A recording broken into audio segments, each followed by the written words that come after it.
妈妈这是洗漱哈，快点你找抢那个事哈。Chúng ta là chúng ta. Chúng ta là một tên là.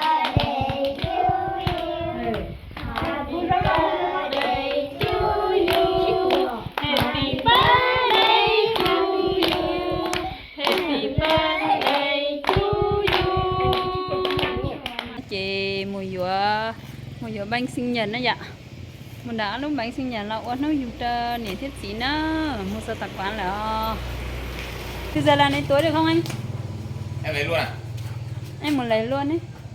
Đưa qua một lúc thôi. Vâng. Bánh em lấy bánh bao nhiêu? Anh làm thì bánh bao nhiêu thì anh? Có loại bánh Thì em lấy bao nhiêu cũng được. em đang quay một tí. Anh cho em một cái 150 được không?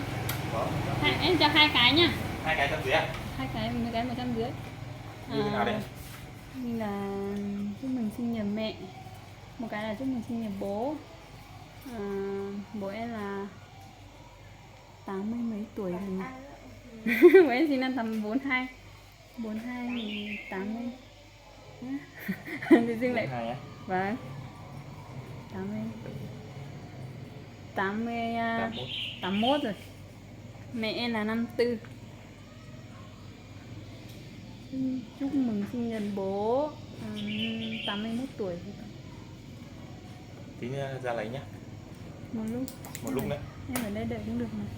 Rồi em đi mua đồ một Đi lúc. mua đồ đi xong tí quay lại lấy nhá. Vâng. Đến đây đây. Những lúc nào nè, những lúc tiên ở trên miệng nè. Cái lúc nào bà tươi pa. Chắc cái bò chết chuột chiều cho nó sợ. Có xem mà. Cái đó nè. Cái sẽ cho nó cái khâu bò khâu đun thì nó sợ nó này.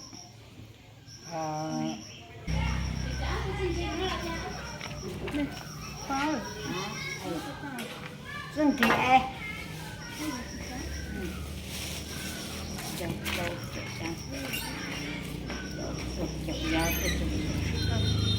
Cái dứa được quá thì dứa mỏ. Nó mùi dừa không đi, nóอยู่trên chỉ nữa, một sai thì cho nữa, nó mà sẽ đâu đi chả, chả có gì nữa.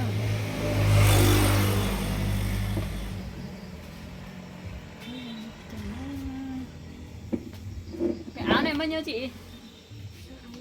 Áo này đây Bộ đấy là bộ 200 anh đây có cả bộ. thôi, cái đấy cả bộ. Nó là bộ đẹp. Cần ta đổ bình nước nhé bạn nhá. Không có đổ bình nước nó vỡ nhá. Còn riêng áo này bao nhiêu một cái chị? Áo đấy á.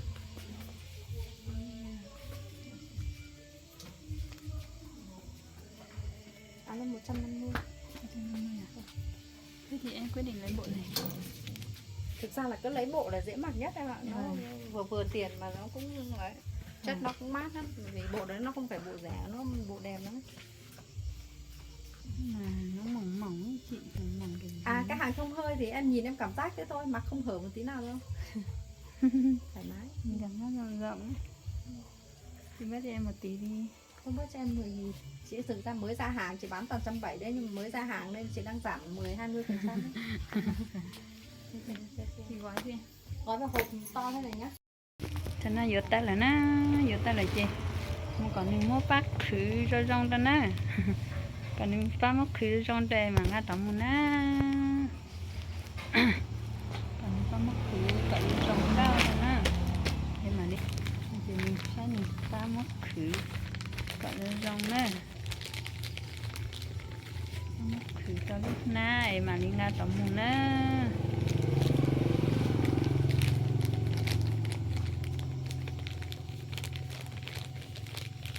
Em mua cái này bên kia mà họ gói là họ không biết có. Em định để mua thì bà lại bà không thích mà váy này.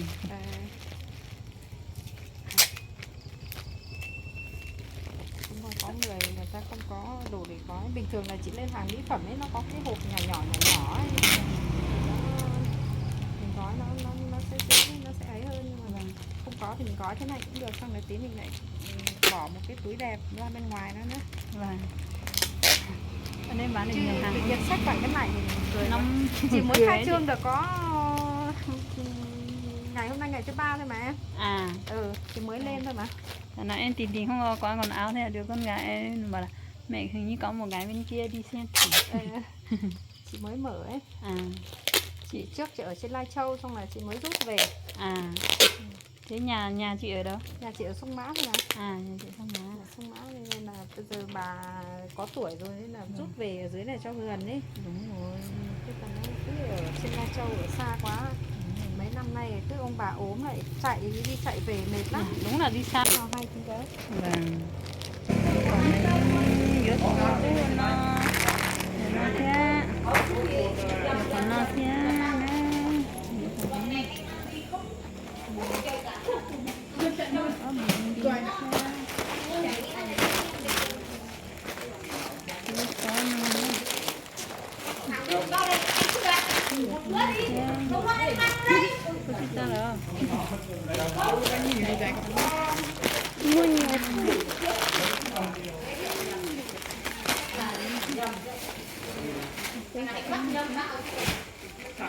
Trong những nằm ở trong bản ấy bảo là lấy cái này ấy, thì lấy cái này mà lấy cùng nhau. Đi ra thanh toán cho em ơi. Chị có từ nhân dân nó tốt ba hù của người cha của chị là khi nó ơi khỏi cái ra cha nóอยู่trong nhà thế của chị là chị còn như tốt ba hù thì nó nó tụt tay mà cái là cô na chị mua này mua cho cắm bao nó chung được tiền nữa trên nàyอยู่lò họ hơ chi trong ghé tỏ sẽ trình đồ ni giờ tổ giờ nhà lon ni lò ni sẽ trình đồ cho lô chữ ta nó ni mà tô mà xem mà tô mà nhà ghé tỏ lon honey lo ni canh sẽ chỉ đồ cho đồ chế ni tơ mù nhà chữ lo chế sa tia chế sa chế sa mọ ya la hu ni mù lô mù cơ quân đồ làn đồ tên đồ rung đồ choa chế yo trà yo tô chế khun cứ hơn trái ni tơ cờ tơ trái tơ chừng giá là hu mi na mi ta hay ni phong ni chen trái giá là hu sẽ chừng lô ha nô rong nho trái ni tổ toàn tổ ni hu ni am la vậy là nó đi lô sẽ trên lô ai sẽ ni tơ sinh dậy một nhà ta rư tư một quả cả ô nó ô mi cả mi rơ cam là cả xí một quả mi cổ mi ra lô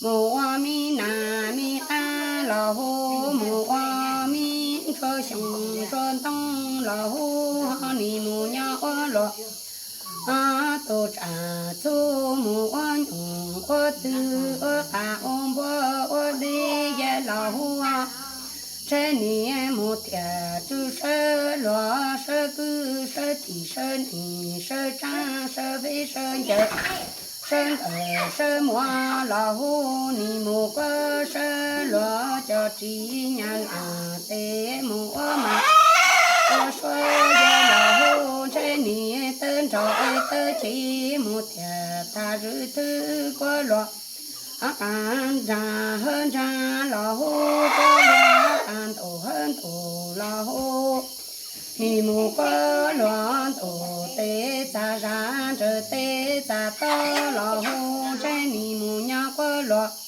mi kê sở kê sinh lo hô anh ni sẽ trình lo như thế đây một tông đi loan lo chi cha lo hơ lo ni chi cha lo ni tu ra ni te che te lo tu lo hơ mẹ ya lo hơ họ che te lo anh đợi tu lo hơ tu lo ha lo hơ lo ai ta lo che ta lo che te lo ai qua một cha lo gì qua một cha quá y mồ cha dây quá mồ kia lo anh đi xe trên đồ em lo trên lo đi xe trên đồ đồ chi tờ lão ta lục chị mình này mới bảo chị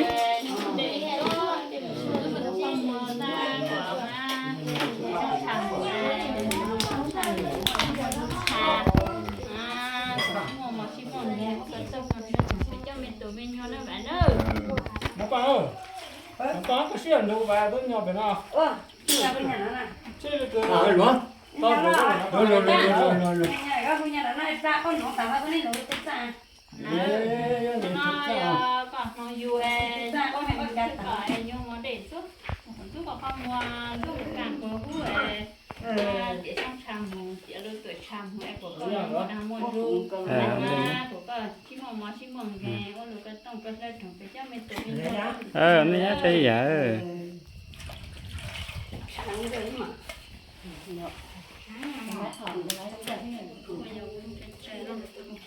ngày nhá có lúc mua chế độ quay 4K lúc chẳng mua ấy lúc chẳng mua chế độ quay 4 phải đưa máy phim chỉ và nó tin chút một càng của hú mình chút cái màu kim lồng ta chỉ trong càng chỉ đôi tuổi trầm chế của một đang mua ru cha mà chỉ mong cái ô cái của chỉ trong tự mình không nói vậy đâu giúp bạn tiền đâu anh tên nhá anh tên nhá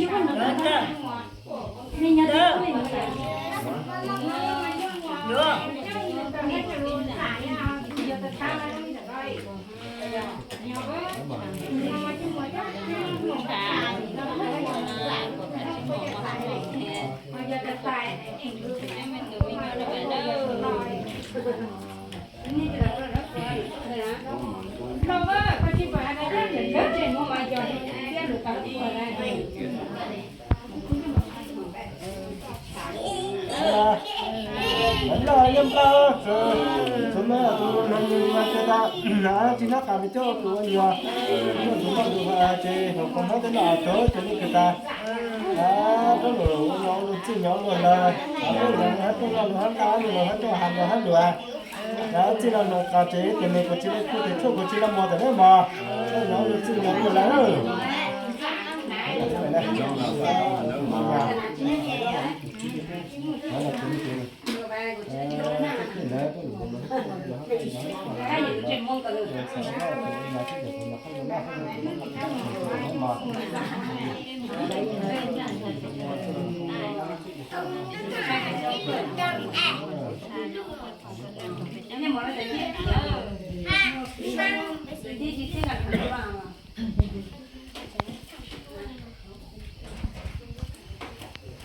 nó bây giờ mình như là nó mà sẵn cái để nó mà chứ là nó không gạt chiếc của ông bà đấy nó khô khăn thì mình vào đây nhá ăn đi vào đây nhá để tắt điện đây tôi điện tập quá để cho nó thì vô chính đó thì chỉ làm đó nó đây một cái tôi nãy có gì cá này chip cụ thể quá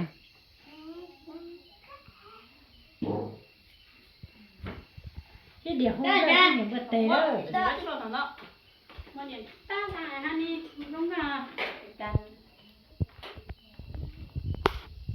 thì thật thà cái thôi nha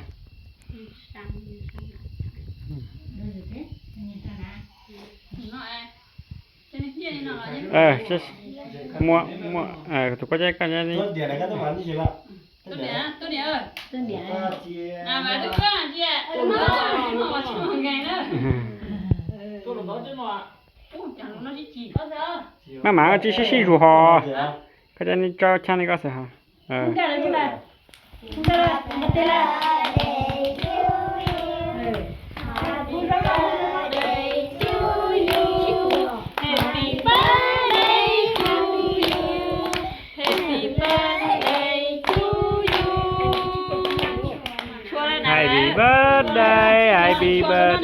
nó mà happy birthday to you nè. ช่วยพ่อฉันแกเป็นตัวรอดนั่นเลย Ô mà điện ơi. เดี๋ยวเลย พูดอะพูดbà ơi bà cháu yêu bà lắm cháu bà cháu yêu bà trong nắng bàn tay khi cháu vâng lời cháu biết bà vui. Nào các bánh nào. cái một khi nào nó chưa chỉ là thì tôi đại càng cái đó tôi chỉ đó nó có phải cái gì đó bây giờ là có một chi đó thì nhiều cũng ra thế này nó nè thì nó vào thì nó có thể ra cái đó Hôm nay một tí chút cái cầu mà. nó là tôi thấy tôi đã năn nói anh thôi như ba đi cứu chết địa nè tôi thấy là tôi Nhận thuốc nhiều khăn và do anh ai chi ăn chi ai trong nó là té hắn thì mới ba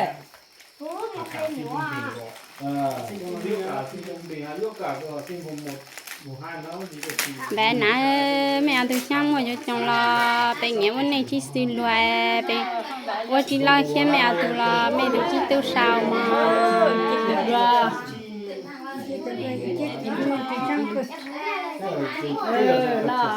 chỉ ra chỉ được nó chỉ đúng đâu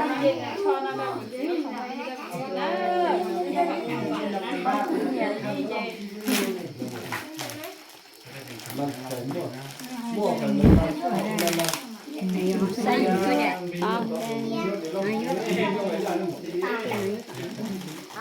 phải tiền ơi nhìn nó không khí cho miền ơi tiền chỉ muốn nhà như tôi không khí em hết rồi do lần đầu cũng lúc phải xử lúc cũng đẹp cũng xí nó đi nó nào nè